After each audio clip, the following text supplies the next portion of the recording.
લોકસભાની ચૂંટણીને લઈ અને વડાપ્રધાન નરેન્દ્ર મોદી પ્રચંડ પ્રચાર કરી રહ્યા છે અને ઠેર ઠેર જનસભાઓને સંબોધિત પણ કરી રહ્યા છે।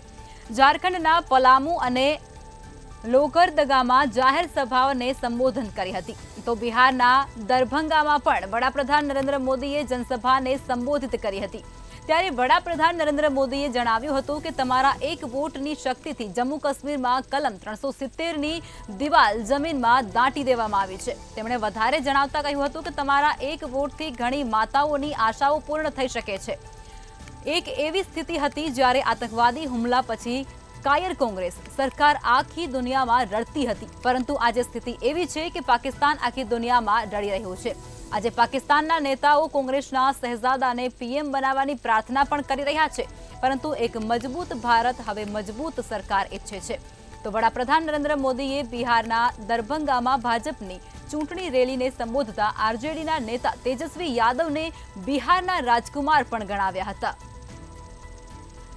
વડાપ્રધાન નરેન્દ્ર મોદી અત્યારે પ્રચંડ પ્રચારમાં છે। ભાજપના સ્ટાર પ્રચારક કહેવામાં આવે છે અને તેમના દ્વારા અનેક રાજ્યોમાં જઈ અને પ્રચાર કરવામાં આવી રહ્યો છે। ત્યારે અત્યારે વડાપ્રધાન બિહારની અંદર હતા અને તેમના દ્વારા જનસભાને સંબોધિત કરવામાં આવી હતી। બિહારની અંદર તેઓએ ચૂંટણીનો પ્રચંડ પ્રચાર કર્યો, જેની અંદર કોંગ્રેસને આડે હાથ લીધી હતી, સાથે જ વિપક્ષ જે છે તેના પર પણ વડાપ્રધાન દ્વારા આકરા પ્રહારો કરવામાં આવ્યા હતા।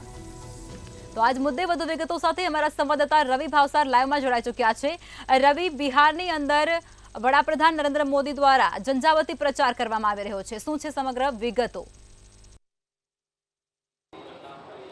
જી બિલકુલથી જો વાત કરવામાં આવે તો લોકસભા ઇલેક્શન 2024ને લઈને વડાપ્રધાન નરેન્દ્ર મોદી છે તે પ્રચંડ પ્રચાર છે તે પ્રચાર કરી રહ્યા છે। જો વાત કરવામાં આવે તો અલગ અલગ રાજ્યોમાં સભાઓ અને રેલીઓ છે તે રેલીઓનું આયોજન છે તે આયોજન વડાપ્રધાન નરેન્દ્ર મોદી દ્વારા કરવામાં આવે છે અને સાથે જ ખૂબ જ મોટી સંખ્યામાં જે લોકો છે તે લોકો ત્યાં ઉપસ્થિત હોય છે। જો વાત કરવામાં આવે તો બિહાર અને ઝારખંડમાં પણ જે પ્રમાણે જે લોકસભાનું આયોજન કરવામાં આવ્યું હતું તેમાં ખૂબ જ મોટી સંખ્યા લોકો છે તે લોકો ઉપસ્થિત રહ્યા હતા।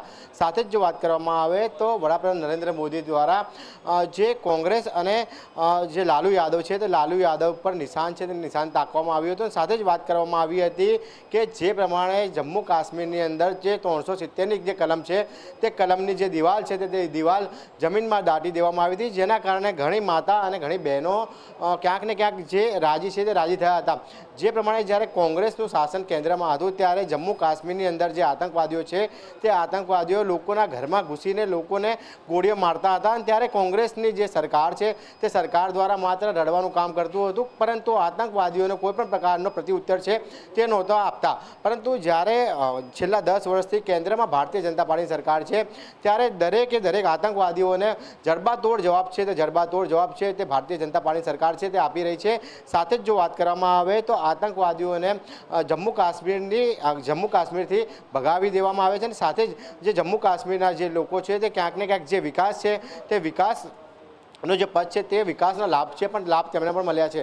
બિહારની અંદર જ્યારે વડાપ્રધાન નરેન્દ્ર મોદી દ્વારા જે સભા સંબોધી હતી તેમાં 500 વર્ષ જૂનું જે રામ મંદિર છે તે રામ મંદિર બની ગયું તેની વાત છે તેની વાત કરવામાં આવી હતી। સાથે જ જે પ્રમાણે રામલલ્લાનું જે મૂર્તિ છે તે મૂર્તિ સ્થાપ્યા બાદ ઘણા લોકો છે તે ઘણા લોકોને ક્યાંક ને ક્યાંક આત્માને શાંતિ થઈ હોય તેવું સ્પષ્ટપણે નરેન્દ્ર મોદી દ્વારા કહેવામાં આવ્યું હતું। સાથે જ જો વાત કરવામાં આવે તો ગુજરાતની અંદર થયેલા 2002નો જે રમખાણ છે તે રમખાણનો પણ ઉલ્લેખ છે તે ઉલ્લેખ વડાપ્રધાન નરેન્દ્ર મોદીના ભાષણમાં કરવામાં આવ્યો હતો।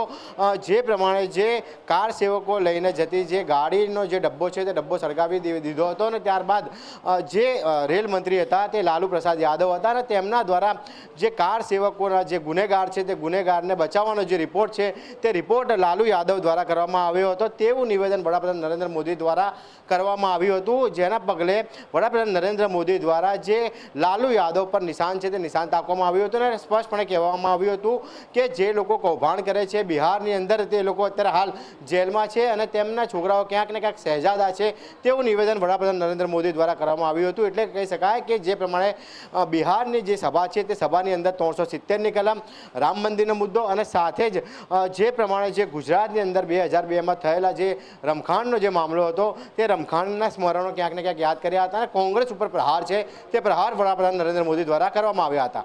જી તો વડાપ્રધાન મોદી અત્યારે ચૂંટણીના પ્રચંડ પ્રચારે લાગી ચૂક્યા છે। અનેક રાજ્યોમાં તેમના દ્વારા જંગી જનસભાને સંબોધિત કરવામાં આવી રહી છે અને તેઓ બિહારની અંદર જનસભાને સંબોધતા હતા ત્યારે તેઓએ વિપક્ષ પર આકરા પ્રહારો કર્યા હતા। સાથે જ રાહુલ ગાંધીને પણ આડે હાથ લીધો હતો।